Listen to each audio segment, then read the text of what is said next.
मुझे इससे बात करते हुए 8 दिन गुजर गए थे। इसकी आवाज़ ऐसी अजीब थी कि मैं तो उसकी आवाज़ में ही खोकर रह गई थी। उसकी बातों ने मेरी नींद ही उड़ा के रख दी थी। कौन कहता है कि मर्द ही औरत की मोहब्बत में पागल हो जाता है, दीवाना हो जाता है, मर्द उसका आशिक बन जाता है। मैं एक लड़की होकर उसकी आवाज़ की दीवानी थी। मेरा जी चाहता था कि वह रात अपनी बातों पर रस मेरे कानों में घोलता रहे और मैं उसकी बातों को सुनती। मेरी उम्र 17 साल की थी और मैं 12वीं क्लास में पढ़ती थी। नई नई जब कॉलेज में गई तो तब से लड़कियों की बातों ने तो मेरी दिलचस्पी से पढ़ाई हटा दी थी और दूसरी तरफ कर दिया था। मेरे दोस्त अक्सर मुझे अपनी बॉयफ्रेंड के बारे में किस्से कहानियाँ सुनाती थी। बड़ी दिलचस्पी से मैं उनकी बातें सुनती थी। एक बार मेरी दोस्त परी मुझसे कहने लगी कि तुम क्या खामोशी से हमारी बातें सुनती रहती हो, अपनी भी तो कोई बातें सुना दिया करो। उसकी बात सुनकर मैंने एक ठंडी आह भरी थी। मैंने कहा, मेरी कौन सी बात है, मेरा ऐसा कोई चक्कर नहीं है। मेरी बात सुनकर उसने हैरत से कहा था, कहने लगी, तुम इतनी खूबसूरत हो, ऐसा कैसे मुमकिन है कि कोई लड़का तुम्हारे हुस्न का दीवाना ना हो। मैंने कहा कि मैंने कभी देखने की कोशिश नहीं की। सच तो ये था कि अंदर ही अंदर मुझे इन सब बातों से डर भी लगता था। वह मुझे कहने लगी, तुम तो पागल हो। अरे तुम्हारे मोहल्ले में इधर उधर के बहुत से लड़के रहते होंगे, उन्हें देखा करो, उनको देखकर स्माइल पास क्या करो। अब वह दूर नहीं है कि लड़के लड़कियों के पीछे पीछे घूमते रहें। जब तक लड़कों को लड़कियों की तरफ से रिस्पांस नहीं मिलता, वह भी आगे नहीं बढ़ते। इसके बाद मैं घर आकर जब रात को सोने के लिए अपने कमरे में लेटी तो मुझे लगा कि परी की बात ठीक है। मेरी सब दोस्तों की किसी न किसी के साथ दोस्ती है, किसी के अपने कजिन के साथ अफेयर चल रहे हैं तो किसी के मोहल्ले में, और एक मैं हूँ। इतनी खूबसूरत होने के बावजूद कोई बॉयफ्रेंड ही नहीं है। दोस्ती करने में तो कोई हर्ज नहीं होता, बस एक दोस्ती ही तो करनी है। मेरे माँ पापा दोनों ही जॉब करते थे। मैं जिस उम्र के हिस्से में थी, मुझे अपनी माँ की तवज्जो की ज़रूरत थी ताकि वह मुझे अच्छा और बुरा समझा सकें, लेकिन उनके पास तो वक्त ही नहीं था। मेरे पापा और माँ दोनों ही ऑफिस में जॉब करते थे और शाम को जब वे घर आते तो मेरी माँ किचन के कामों में बिजी हो जाती और पापा अपने कामों में बिजी हो जाते। पूरा दिन मुझे बस यही इंतज़ार रहता कि कब मेरे माँ बाप घर आएंगे तो मैं उनसे बातें करूंगी, लेकिन यह मौका मुझे नहीं मिलता। जब मैं 10th में थी तो मेरी दिलचस्पी अपनी पढ़ाई पर थी, लेकिन कॉलेज में रोमांटिक नॉवल पढ़ने लगी थी। अपने दोस्तों से छुप छुप कर मैं रोमानी रसीले नॉवल लेकर आई थी, लेकिन जब मैं उनको पढ़ती थी तो हीरो हीरोइन के सीन पढ़कर मेरे दिल में कुछ अलग से जज्बात उभरने लगते थे। कई बार तो हीरो हीरोइन के ऐसे ऐसे सीन लिखे होते थे जिन्हें पढ़कर मेरे पसीने छूट जाते थे। एक बार मेरे मोबाइल पर एक अननोन नंबर से कॉल आई। रात का 1 बज रहा था। मैंने फ़ोन उठाया तो आवाज़ किसी आदमी की थी। आवाज़ क्या थी, जादू था उस शख्स की आवाज़। इसका बात करने का अंदाज ऐसा था कि मैं चाहकर भी फ़ोन नहीं बंद कर पाई। वे मुझे किसी के बारे में पूछ रहा था कि क्या यह शैला का नंबर है। मैंने कहा जी नहीं। फिर कहने लगा कि फिर किसका नंबर है। उसके सब सवाल पर मुझे फ़ोन बंद कर देना चाहिए था, यह कह देना चाहिए था कि ये रॉन्ग नंबर है, लेकिन मैंने झट से अपना नाम बता दिया। मैंने कहा ये परी का नंबर है। मेरी ये बात सुनकर वह हंसने लगा, कहने लगा, आपकी आवाज़ बहुत अच्छी है, मुझसे दोस्ती करेंगी। यह सुनकर तो मेरे दिल की रफ्तार लगाम घोड़े की तरह भागी थी। ना मैंने उसे कोई जवाब दिया, ना ही मेरा दिल चाहा कि मैं फ़ोन बंद कर दूं। मुझे अपनी दोस्त मीरा की बात याद आने लगी कि अगर ऐसा मौका मिले तो हाथ से जाने मत देना। अरे यही तो दिन होते हैं एंजॉय करने के। उसके बाद मुझे अपनी पढ़ी हुई कहानी का एक सीन याद आने लगा जहां हीरो हीरोइन की मोहब्बत की दास्तान एक टेलीफोन से हुई थी। मैंने कहा कि मैं आपको जानती नहीं हूं तो दोस्ती क्यों करूं। मैंने जानबूझकर बात बढ़ाई थी। वह कहने लगा, इसलिए तो कह रहा हूं कि दोस्ती कर लीजिए, दोस्ती करेंगी तो तभी तो जान पहचान बढ़ेगी। मैंने कुछ नखरे दिखाने के बाद उससे दोस्ती करने की हामी भर ली। मैं बेहद खुश थी। मुझे तो यूं लग रहा था जैसे कि मैंने पूरी दुनिया को अपनी मुट्ठी में कर लिया हो। बहरहाल गुनाह की ऐसी ही बुरी चीज़ होती है, जितना गुनाह करने लगो उसे करने में मज़ा आने लगता है। मेरे साथ भी ऐसा ही हो रहा था। पछतावा तो इंसान को बाद में होता है। मुझे अभी 8 दिन ही उस शख्स से बात करते हुए थे कि उसने जो फरमाइश मेरे सामने रखी, मैं तो समझ नहीं पा रही थी कि जवाब क्या दूं।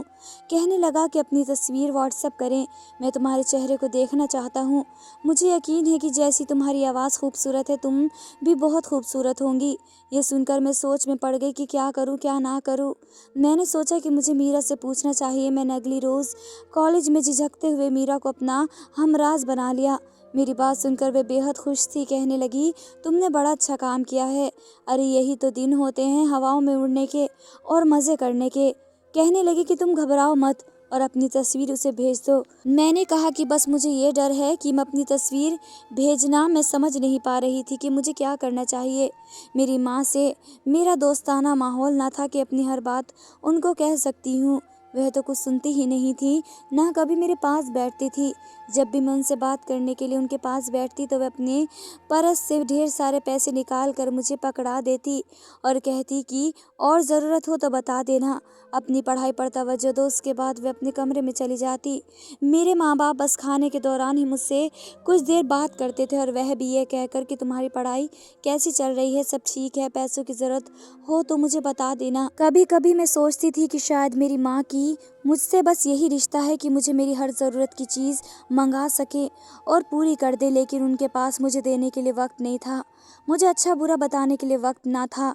मैंने अपनी दोस्त की बात मान ली और अपनी एक तस्वीर खींचकर उस शख्स के नंबर पर व्हाट्सएप कर दी। कुछ देर बाद ही मेरा उस तस्वीर पर दिल का इमोजी बना हुआ था।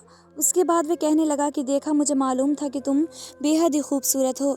मैंने भी उससे कहा कि मुझे तुम्हारी तस्वीर देखनी है। वह कहने लगा कि तुम्हें मैं तस्वीर नहीं दिखाऊंगा, मैं तो तुम्हारे सामने लाइव आकर तुम्हें दिखाऊंगा कि मैं कैसा हूँ। अब अक्सर वह मुझे मेरी तस्वीर मांगता और मैं उसे दे देती, लेकिन एक बार वह मुझसे कहने लगा कि अगर तुम काले रंग की मैक्सी पहनो तो और भी ज़्यादा हसीन लगोगी। कभी कहता कि लाल रंग तुम पर बहुत ही अच्छा लगेगा। ये सुनकर मैं ब्लश हो जाती। अब उसकी बातें मेरा चैन चुराने लगी थी। उसकी मोहब्बत में मैं धीरे धीरे मैं इस कदर गिरफ्तार हो चुकी थी कि लगता था कि उसके बगैर मैं जी ही नहीं पाऊंगी। उसकी बातें मेरे होश उड़ाने लगी थी। चंद दिनों बाद ही मेरी ग्रेजुएशन के पेपर होकर अब मैं सेकंड ईयर में आ गई और मेरी उम्र भी 18 की हो गई। जब मैंने उसको बताया कि मैं 18 की हो गई हूँ तो कहने लगा कि मुझे अपने घर का पता बताओ, मैं तुम्हें बहुत कीमती एक तोहफा भेजूंगा। लेकिन मैं पता बताने से कतराने लगी। मेरे अंदर कहीं ना कोई डर ज़रूर होता था। लेकिन जब भी मैं मीरा को से राय मांगती वह कहती कि दे दो, वह तुमसे इतना प्यार करता है, तुम्हें इसके प्यार पर शक नहीं करना चाहिए। मैंने इस शख्स को अपना पता दे दिया, लेकिन मैंने कहा कि मुझे वे दिन के वक्त तोहफा भेजे क्योंकि शाम में मेरे बाबा आ जाते हैं। उसने कहा कि तुम्हें तुम्हारा तोहफा कुछ दिन बाद मिल जाएगा। मुझे शिद्दत से इसके तोहफे का इंतज़ार था। उस वक्त ही एक शख्स दरवाजे पर दस्तक देने लगा। मैं फ़ौरन से दरवाजे के पास भाग कर गई और पूछा कि कौन है, तो कहने लगा आपका तोहफा आया है। मैंने फ़ौरन से दरवाज़ा खोला। अब एक 50 से 55 साल के लगभग आदमी था।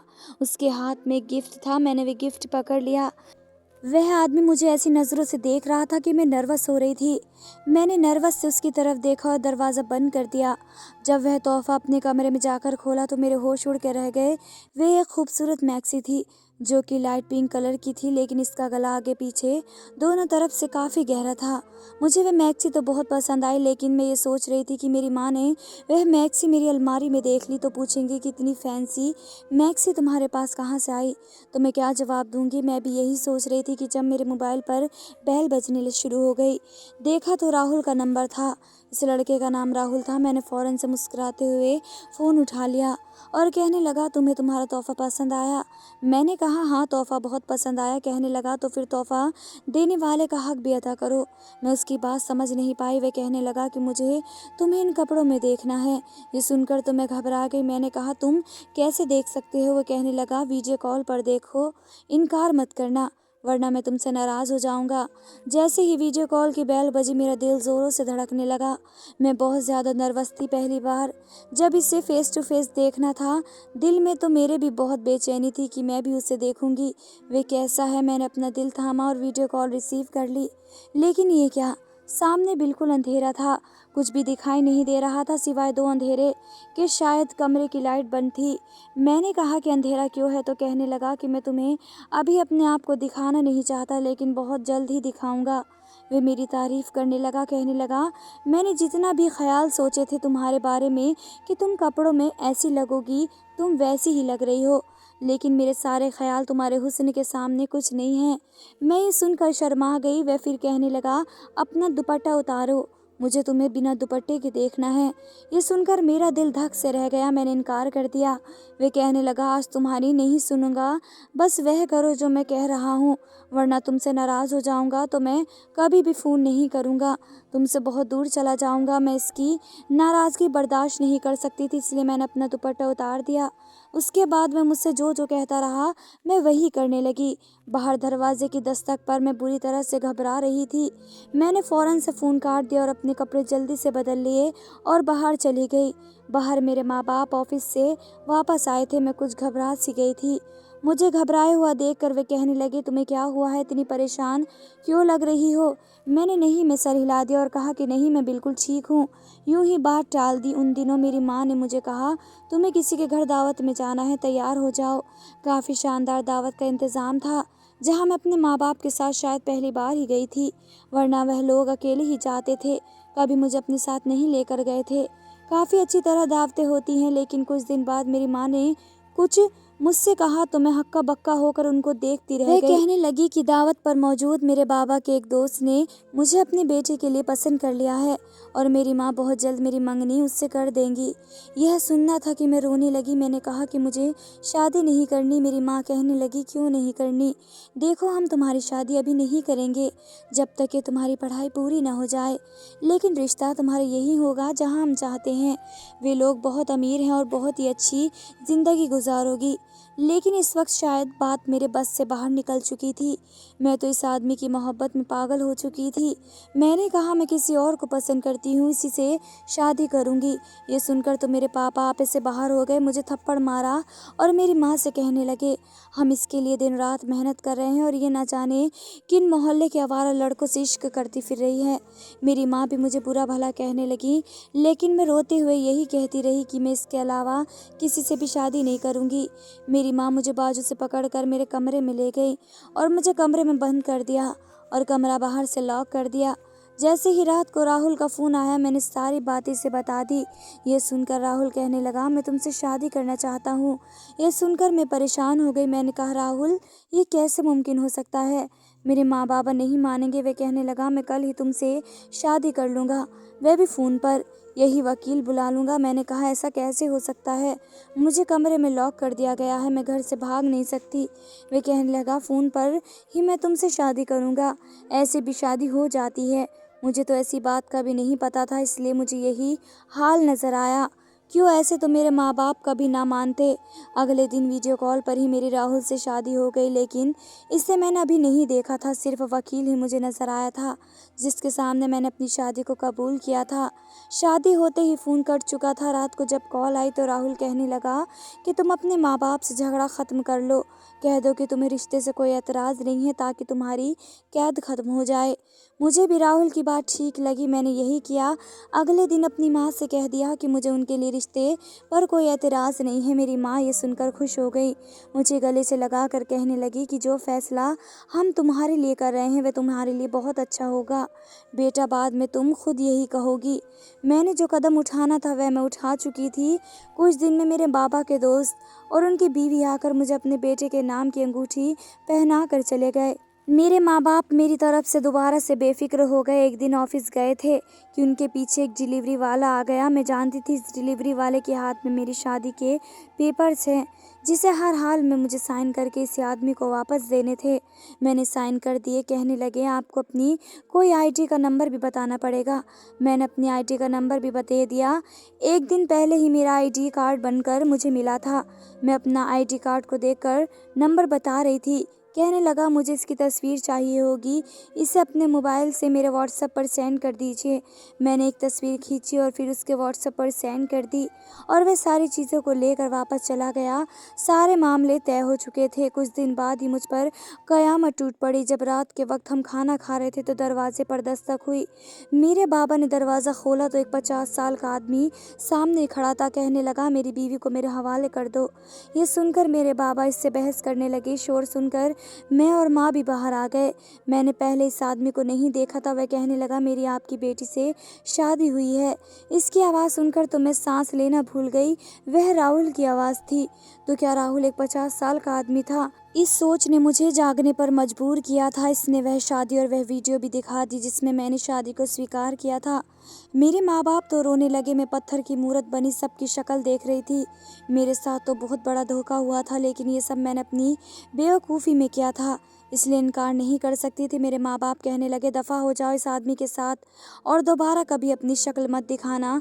मैं किसी बेजान वजूद की तरह इस आदमी के साथ अपने घर से बाहर निकल गई थी।